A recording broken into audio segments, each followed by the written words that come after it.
Hi friends, நம்ம இன்னைக்கு இனிப்பு போண்டா தான் பண்ண போகிறோம். வாங்க எப்படி பண்ணலான்னு பார்க்கலாம்.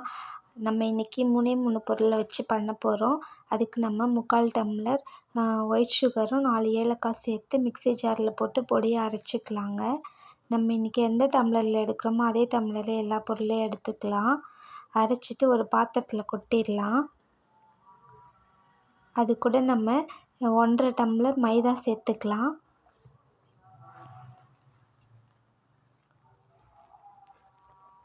ஃபஸ்ட்டு ஒரு டம்ளர் மைதா சேர்த்துக்கலாம். அதுக்கப்புறம் 1/2 டம்ளர் மைதா போட்டுக்கலாம்.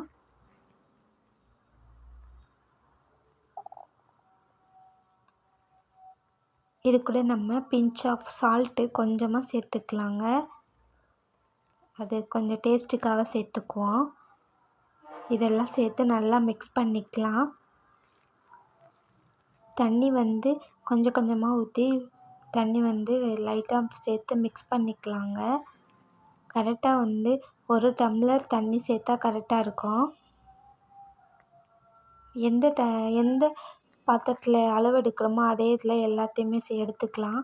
அது கூட நம்ம ஒரு 1/4 டீஸ்பூன் சோடாப்பு சேர்த்துக்கலாம். இது எல்லாத்தையும் சேர்த்து நல்லா மிக்ஸ் பண்ணிக்கலாங்க. ரொம்ப தண்ணியாக ஆயிடக்கூடாது. இப்போ நம்ம எடுக்கிறோம்ல அந்த அளவுக்கு இருக்கணும். அப்போ தான் போண்டா நல்லா டேஸ்ட்டாக இருக்கும். இப்போ நம்ம ஒரு பாத்திரத்தை அடுப்பில் வச்சுக்கலாம். அதில் எண்ணெய் ஊற்றியாச்சு. எண்ணெயும் சூடாயிடுச்சுங்க. இப்போ கொஞ்சமாக மாவு போட்டு பார்த்துக்கலாம்.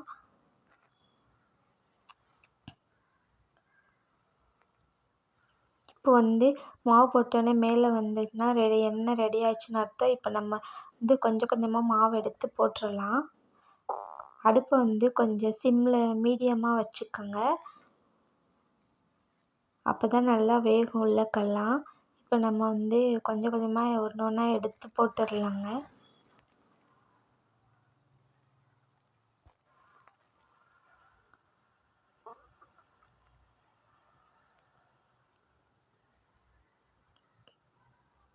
இப்போ பாருங்கள், நம்மளுக்கு போண்டா ரெடி ஆயிடுச்சு. சிம்பிளான ஸ்வீட் போண்டா நம்ம வீட்டிலையே பண்ணிட்டோம். மாதிரி நம்ம எல்லா போண்டாவையும் சுட்டு எடுத்துடலாம்.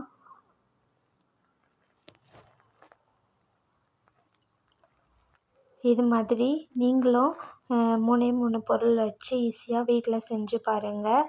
நம்மளோட சேனலை எல்லோரும் லைக் பண்ணுங்கள், ஷேர் பண்ணுங்கள், கமெண்ட் பண்ணுங்கள், சப்ஸ்கிரைப் பண்ணிடுங்க. பெல் ஐக்கானை தட்டிடுங்க. அப்போ தான் நம்ம போடுற வீடியோ உங்களுக்கு நோட்டிஃபிகேஷனில் வரும்.